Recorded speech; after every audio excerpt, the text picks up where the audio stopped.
There are plenty of references to Five Nights at Freddy's over the years in various media. Multiple video games, TV shows, and hell, there's even a movie revolving around the concept of possessed animatronics introduced to the mainstream media by the series, because let's be honest, we all know that Wally's World is just a cash grab FNAF before the FNAF movie came out. However, there are some crossovers that you just wouldn't believe to be possible, and yet they happened. So let's take a look at some of the most ridiculous FNAF crossovers to date, not to mention the one FNAF crossover that you wouldn't believe. And if you're new here and love FNAF, be sure you subscribe if you haven't yet, because we make way too much FNAF content for the proper mental sanity of our workers, which is me and Amanda. I mean, the editors have to deal with it too. And at 5, Arbys. This isn't even a joke. This actually is a thing. 2 years after the release of the initial game in November of 2016, the official Arbys Twitter account tweeted out a picture of a cardboard Freddy's head next to a milkshake, or at least I think it was a milkshake, it was huge though, with the caption, "Good job, sport, see you next week." This received a less than favorable response from the Arbys following, with most of the replies just saying no or why, with the odd one saying something in praise in reference to the cardboard craftsmanship, which is actually understandable because that thing looks amazing and that probably took absolutely ages to get done properly. And while small, the reference is clearly to FNAF 2 and the Freddy head that you can equip to avoid getting jump scared by the animatronics. Some of my favorite responses were, "Arbys, why? Nah fam, stop, no." And "the best Twitter account has just become the worst, so is your grammar." And "this is unacceptable, I am never dining at your establishment ever again," which I'm guessing is a joke since everyone was hating, but honestly, I don't know anymore. Unfortunately, this is as far as the crossover went, and they did not add exotic butters to their menu, which would have been hilarious. And at 4, Scooby-Doo. This is also a thing that happened. While not a direct crossover, the episode titled Pizza Opossums from Be Cool Scooby-Doo was absolutely meant to be at the very least a reference to the Five Nights at Freddy's series. Airing on March 18th, 2018, well after FNAF first released, Pizza Opossums is the first half of the 24th episode of Season 2 and the 50th overall episode. The episode takes place at Pizza Opossum's Party Emporium after Shaggy finally gets the chance to win an arcade toy that he's wanted since childhood. The official episode description is, quote, "The gang goes to an arcade which Shaggy frequented in his childhood so he can finally get Pizza Pup, a stuffed dog prize that he has been desiring since he was a kid. However, what they don't realize is that the arcade's deactivated robotic mascot, Pizza Opossum, has come to life and wants to frighten everyone away from the arcade." At the end of the episode, Shaggy has a heartfelt moment where he ends up rejecting the Pizza Pup stuffed animal, saying that he doesn't need a stuffed dog because he has a real one. And then after everyone awes, he instantly runs back to the prize counter to grab Pizza Pup. It's also revealed that the animatronics were being controlled by a girl named Lydia instead of the souls who were murdered in their establishment, which is unfortunate, but whatever, it's close enough. And at 3, Chuck E. Cheese. Yes, believe it or not, Chuck E. Cheese actually had a whole short parodying a parody of themselves, which is certainly meta to say the least. The short is called Halloween at Pizza Time Theater, Chuck E. Cheese Halloween Special, and was uploaded on October 21st, 2018. The entire short is about Chucky having to get a recipe for pumpkin spice Halloween pizza, whatever that is. However, to do that, he needs to get it from the Pizza Time Theater, a clear reference to Funtime Theater from Sister Location. Even the name of the short is a reference to Five Nights at Freddy's, Halloween at Pizza Time Theater. And they don't shy away from the FNAF references either, with Chucky getting jump scared by an animatronic, and even the security guard messing with the door that has the same switch as it does from the first game. He kept opening and closing it on Chucky, saying that he never said trick or treat, which is true, he never actually said that. It is then followed by Chucky saying, "I'm too cute to die," while being targeted by animatronics, which sounds an awful lot darker than a YouTube Kids video is meant to sound. But okay there, Chuck E. Cheese, let's pretend that you didn't have to bribe YouTube to get this video monetized on YouTube Kids. I mean, I'm kidding about the bribe, YouTube. Please don't demonetize us for that. It's a joke. That a spider on my roof?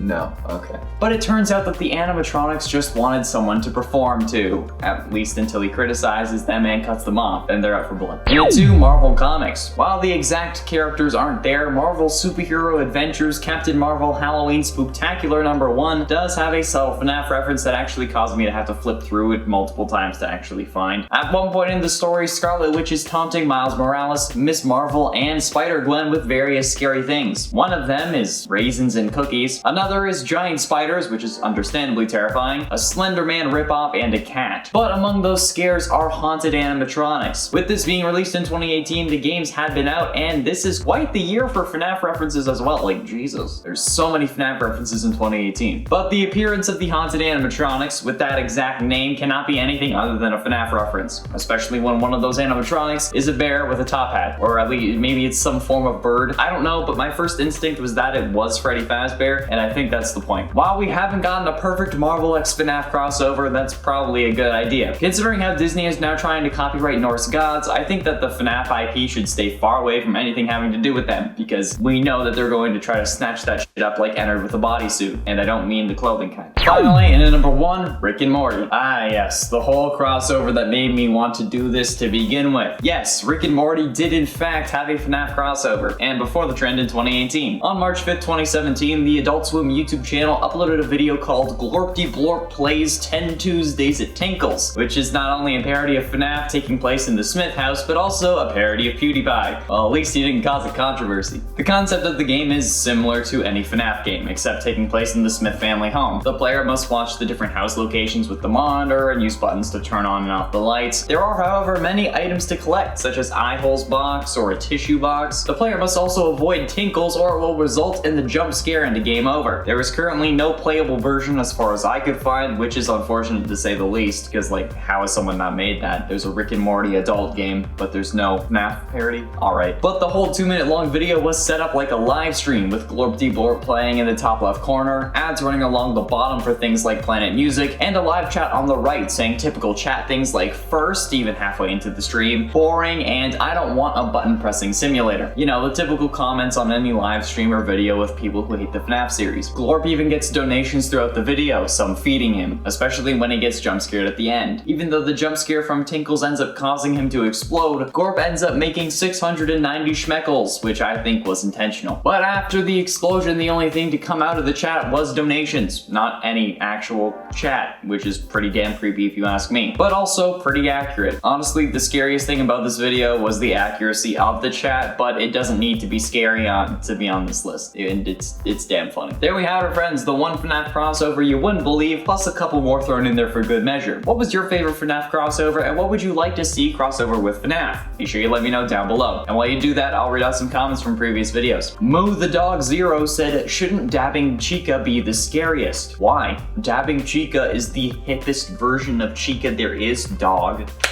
Plus, Scott made that version, so it's not an alternate fan version. LM Productions said, more like top 10 alternate fan versions of Toy Chica. So is Toy Chica not a version of Chica? Interesting. I'll make a note of that for next time. Along with everyone who says that characters aren't scary.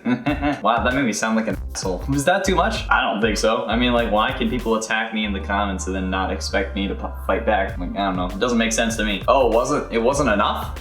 Nice. Dark Hybrid 99 said, I just died laughing through the whole video. See, comments like this make my day. Thank you. I was trying to make sure that I kept that video entertaining, especially because it was about my homegirl Chica. But also, from what I remember, I was having a good day, so I was having more fun with it. So I'm glad at least 3 people, based on the number of likes this comment got, appreciated it. Good comments are good. Leave more of those. Stella said, when I get to hell, this is what will be waiting for me. Actually, no. It's gonna be Ted with a ring.